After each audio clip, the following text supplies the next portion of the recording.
Hey guys, and welcome back to Her Revision, the podcast for women who are rewriting the stories that they tell themselves and that the world tells them.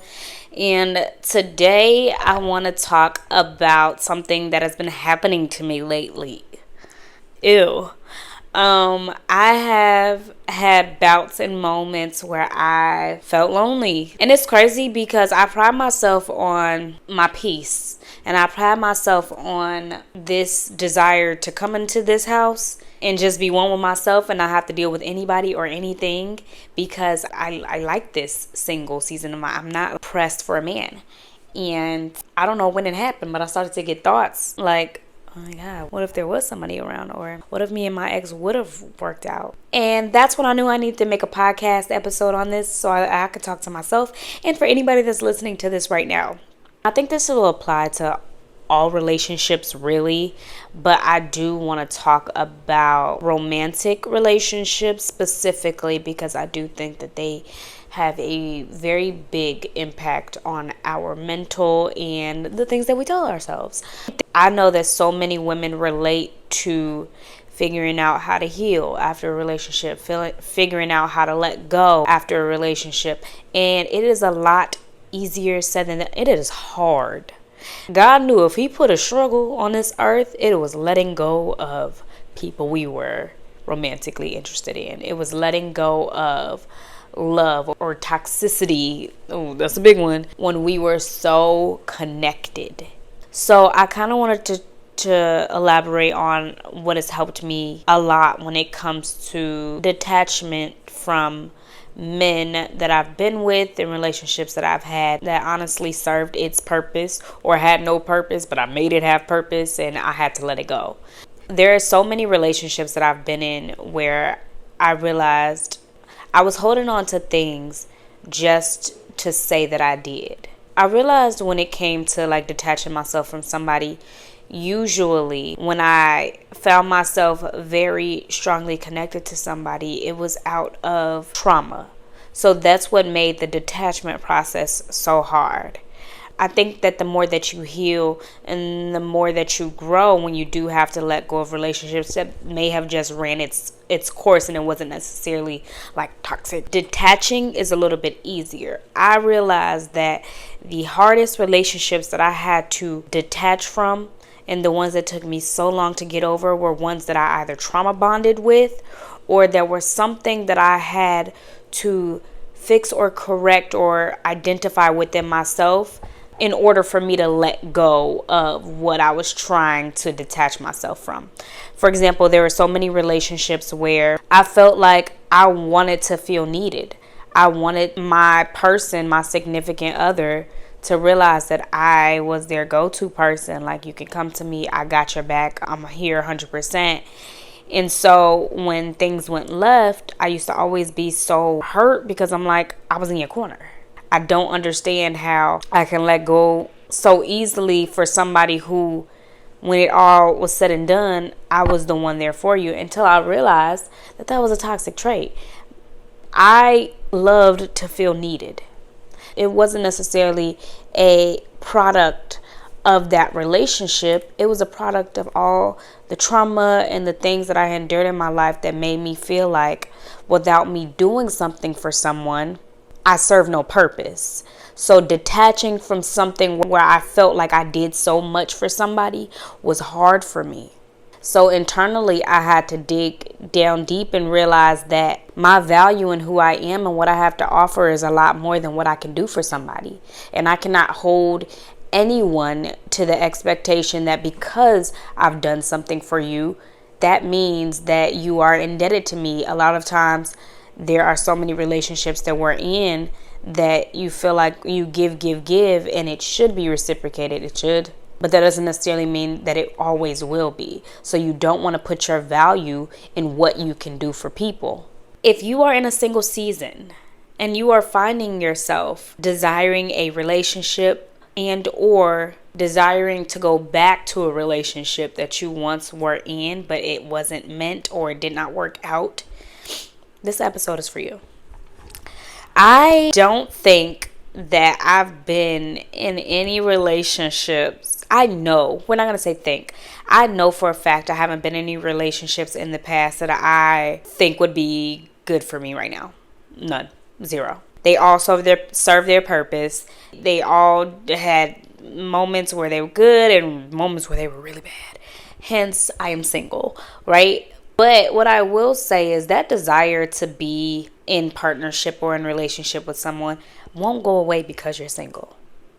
And I really had to get real with myself after I started feeling this, because my initial reaction was to be like, like, what is wrong with you? You're okay. Don't get sad. Until I realized it is perfectly normal for me to feel the void of a person or a significant other. That's normal. Two things can be true. I can value my peace. I can value, who I am becoming and who I have developed into. But also wonder when my person is coming. Both things can be true at the same time. But then I also had to get real with myself on the fact that just because I am feeling like this does not give me an excuse to go back to what no longer serves me. I want to explore the idea of how letting go can sometimes lead to being more happy and more fulfilled, and how the paradox of this desire to being wanted can hinder our ability to detach. I think when I first started to realize I needed to detach myself from certain things or certain relationships and romantic partnerships, so to speak, I always equated it to like I needed to be cold. I needed to be indifferent. That's how you detach. You just don't care. And it was hard because I just wasn't that girl. As much as I tried to be that girl, that cold-hearted, it was a lot harder for me to be like that because of the type of woman that I am and how kind my spirit just was by default. Until I realized that nasty, you don't detach by just not, putting on this I don't give a. You have to be strong in your boundaries. Being detached to me was creating a mental and emotional safe space for myself so that I could physically get out of something that I knew I didn't feel safe in emotionally. I did not, in my spirit, I knew that whatever that I was involving myself in, I did not feel safe in that space. But because of my desire to feel loved, because of my desire to feel wanted, because of the strong feelings that I had for that person, I was willing at one point to risk that safe space because that void of desire just seemed too great of a void to bear on my own. Ironically, one of the biggest obstacles to detachment is this feeling of being wanted. It is a natural human need to want to be wanted and valued and appreciated. But when this need becomes excessive, when this need starts to feel anxious, that's when it is necessary to walk away. One of the things that I had to get real with myself and do whenever I had this feeling is I had to ask myself, what exactly is it that you are missing right now? What exactly is it? Because we can figure it out, right? We can figure out how to temporarily appease this feeling, but we need to identify it first. What exactly is it that I'm missing at this moment? Is it that I need comfort? What is it that I'm feeling? And let's work on that, right? And I don't want to be a self-care warrior, but I do think that a lot of the times until we find the person that God has for us, we have to make sure that we fill our cups. We have to make sure that we are straight. So when it's something that I know that in that particular moment I'm feeling a void of, I ask myself, when it comes to somebody who I might think I miss from the past, did I receive that? And if I did, what did I have to sacrifice to receive that? Because that is a big, okay, Jazz, snap back. That's a snapback moment for me. If you're thinking about entertaining something that you have no business entertaining, a good snapback for me is to be like, he was really good at intimacy, or he was very affectionate, and I love affection, but horrible communicator. Like, I had to damn near beg for you to make sure that you remember to communicate with me on a date. Like, what is the thing that you're wanting, and then ask yourself, what are you willing to sacrifice to get that? Because if you're thinking about going back to something that is no longer conducive to the person that you are right now, what are you willing to sacrifice? And I want you to hear me when I say I don't want you to sacrifice anything. In love, in relationship, I don't believe that we should sacrifice core relationship values of ours that we look for or we yearn when it comes to relationship. I do think that things are meant to be compromised, but communication or affection shouldn't be an either or. You get what I'm saying? So when you find yourself feeling like you want to go back to something old, I'm here to tell you that there is something that you're going to have to sacrifice. I've definitely put God in the middle of a relationship after the fact, or I gave him insight to how I was feeling about a relationship after the fact. I didn't ask him to be in it. I didn't ask him if this was the man that I was supposed to. I didn't do none of that. Or if I did, I ignored the signs until I had no choice but to separate myself. And one of the things that I am trying to be very cognizant of this time around in this season is that when dating does happen again, I am aware that my non-negotiables and the things, the values that I want in a relationship don't get swayed. I don't want you to ever feel as though the things that you want in this life are not attainable. There are so many people that have told me that my expectations are too high. There are so many people that have told me that I'm looking for perfection. There's so many people that have told me that I'm too picky. And there is, when it comes to being in your single season, you do have to look internally on if there's room for improvement within yourself, but also don't negotiate on values that you deem important to you when it comes to choosing someone, because you have to be with this person. Just like the person that you're with is going to look for and expect things within you, you have to make sure that you're equally yoked with the person that you are in relationship with. And a lot of the times, the old relationships that we've been in, that wasn't the case. So I do think that it is very okay for you to desire a relationship when you're single. That is normal. I'm here to tell you that going back to something that doesn't serve you, which you already know, will stunt you. It will stunt the person that you're trying to become. You will know in your spirit, hands down, if that person that you are with is meant for you. You will know in your spirit if that person that you left or you're no longer with is supposed to be back in your life. You'll know. I don't think that there's anybody that I've been with where I was just like, I know we'd be great together. I was comfortable. That desire, that want to revisit something that's no longer in my life is out of complacency and is out of comfort. Because the state of being by myself and the unknown of if somebody else will appear in my life that's going to give me all the feels of what I want in a person and a significant other is unknown. Therefore, I am uncomfortable. That's all it is. You're uncomfortable.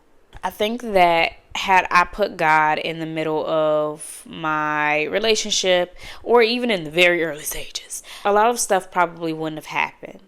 It's okay to desire a relationship. It's okay to desire the feeling of being wanted, but going back to something that doesn't serve you, especially the person that you are and the person that you, is going to leave you feeling as though all of the work that you've done is null and void, because there was a version of ourselves in those past relationships that we worked so hard to let go of. Whether that was the people pleasing you, whether that was the angry you, like whether that was the depressed, sad version of you, there was something within that relationship because of the toxicity of it, or because there was something in it that we need to let go of, that we worked so hard to shed, or that you need to shed and you're currently in that situation.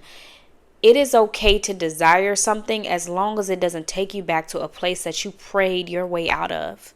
And I realized that my desire to want a relationship is fine. In my single season, me wanting to be with somebody is normal. I desire someone. That is okay. But my desire to go back to something that I know serves me no purpose, that's not okay. The person that you are now, the person that you want to become, that better version of yourself needs someone compatible in the same manner. I know that there were so many things that I wish that I wouldn't have had to endure, or that you may be currently enduring, because I was scared of letting go. Whether that was because my desire to feel wanted, like I loved feeling needed, I loved feeling wanted, whatever it was, I was scared to let go of that. And I had to realize that the only way to become the version of yourself that has somebody that's equally yoked with you is to let go of past version of you and the people and places that were attached to it. You cannot go back to what you worked so hard to deliver yourself from, what you prayed so hard for God to make you new in. You can't go back to that. I wish that I would have been able to see that when I was in the midst of it, that it is okay if I'm the only person that understands my worth, if I'm the only person out of the two of us that knows who I am or who I want to be or the way that I want to be loved, that's okay. So if you're in your single season, or you're not necessarily there yet, but you are trying to figure out how to let go of things that don't serve you, you have to put on your big girl panties and you gotta go, and you have to detach. Some of the ways that I detached, I am definitely a cold turkey girl. I'm a blocker. I will block because I know that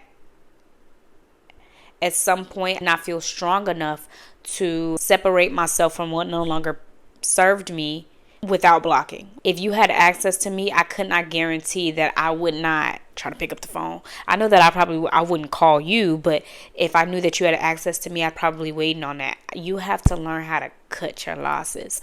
You have to figure out if being comfortable will come out of complacency. You being complacent with everything that's going on in your life and you just saying, well, it is what it is. It's the best that I'm going to get. One could be rooted in childhood trauma. Two could be rooted in you being scared. It's fear. But I do know that in my single season, I am open to love. I'm only open to the type of love that I know I deserve. The love that I thought I wanted was the things that I didn't put God in the middle of. Was the things that I didn't ask his permission. I didn't ask him his input. I didn't ask anything because I just wanted it to work so bad. So now that I'm no longer in that headspace, I realize that everything that God has ever been in the middle of for me, or I've ever involved him in, has prospered. The relationships where they didn't prosper. Go figure. So just realizing that you're worth so much more. You're worth so much more. And if that means letting go of things or not going back to things that took you from the crown and the throne that you're on, you have to be okay with saying, oh, bye. You have to be okay with letting it go. What is it that you're scared of? That it'll never happen to you? I have never quit a job, left a job, lost a job, and didn't find a job. Because if anything, I always say, okay, I'm going to keep a job. So what makes me think that will be the case for my romantic relationships?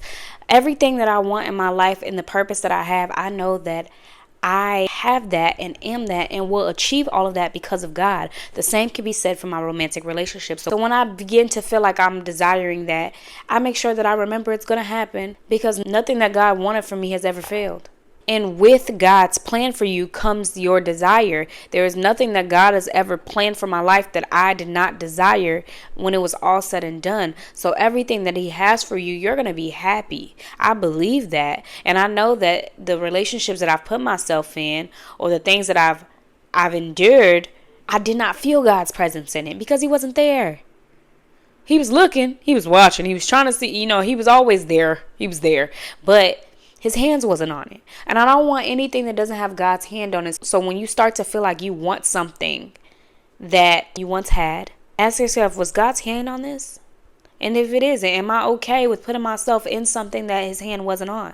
Because my purpose and what God is doing in my life right now has God's hands all over it. So do I want a romantic relationship with something that's void of God? No, I don't. And I think that's what keeps me grounded. I desire something, and that's okay. But I am not okay with putting forth action to something that I know God is not in the middle of. And that's what you have to be cognizant of. You're going to be fine. Your crown is worthy of having somebody that can match it. Let God be the leading factor in what's next for you. I let him have control over everything else. Let him have control over this. So I said that to say, I want you to always remember that even when you feel like that's what you want, even when you feel like going back to something that brought you comfort at one point, just know that whatever you choose to do, let it be conducive to the person that you are and not what you used to be, not who you used to be. Because you're trying to become, if not already there, this new version of you. So don't go back to what old version of you would do, or be around people that only knows old version of you, that cannot grow with new version of you. Don't do it. And it'll be hard. It might not happen tomorrow, might not happen next week, may not happen next year. But just keep God there. You might be like, how? Talk to him. I don't know why, like, the concept of keeping God in the middle of something for me just means I need to always open my mouth to let him hear my thought process. Because if I open my mouth, the power of the tongue is important. It is strong. Open your mouth and let God hear you speak. Because when he hears you speak, he'll receive it and speak back to you. So let him know your thoughts. Let him know your desires. Let him know your wants. And then allow him to move based off of what he wants for your life. Don't move based off of what you want and then think God's going to catch up to you. No, let him walk ahead of you. So you can desire all you want, but as long as you're going for what God wants for you and you're not doing something out of the fear of it never happening or your desires that doesn't have anything to do with him, you'll be fine. So for the woman that wants her story to be revised, I'm here to tell you that desire isn't bad. Your want for something or for love or romantic interest is not bad. It's what you do with that. It's decisions that you make surrounding that. Don't go back to what serves you no purpose anymore, friend. You got this. I just want to say thank you guys so much for listening to this podcast. I love you guys so much. Please don't forget to like, comment, and subscribe if you're watching me on YouTube. Don't forget to rate the podcast if you're listening to me on Apple Podcasts or Spotify. Until next time, bye.